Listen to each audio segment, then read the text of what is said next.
AFC women's Asia কাপের বাছাই পর্বে মিয়ানমারকে 2-1 গোলে হারিয়েছে বাংলাদেশ। আর এই জয়ে প্রথমবার উইমেন্স এশিয়া কাপে লাল সবুজের নারী প্রতিনিধিদের খেলার সম্ভাবনা উজ্জ্বল হয়েছে।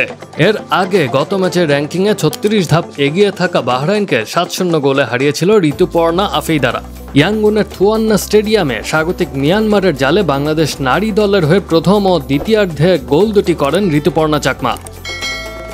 ম্যাচের 17তম মিনিটে প্রথম গোলটি করেন তিনি। বক্সের বাইরে থেকে ফ্রিকিক নিলে মিয়ানমারের মানব দেয়ালে লাগে তার বাঁ পায়ের ফিরতি শটের গোলে প্রথম লিড নেয় বাংলাদেশ। ম্যাচের 71তম মিনিটে ঋতুপর্ণা চাকমা বাংলাদেশ দলের হয়ে দ্বিতীয় গোলটি করেন।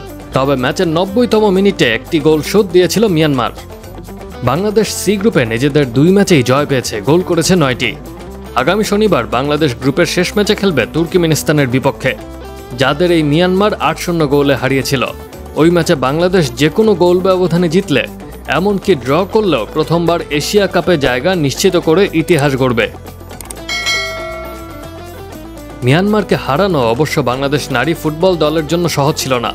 র্যাঙ্কিংয়ে তাদের অবস্থান 55-তে, বাংলাদেশ আছে 128তম অবস্থানে। নিজেদের মাঠে খেলছে তারা। 2018 সালের অলিম্পিক বাছাইয়ে মিয়ানমারের কাছে 5-0 গোলে হেরেছিল বাংলাদেশের মেয়েরা। বিপক্ষে থাকা এসব পরিসংখ্যান অতিক্রম করে দাপটের সঙ্গে জয় তুলে নিয়েছে পিটার বাটলারের দল।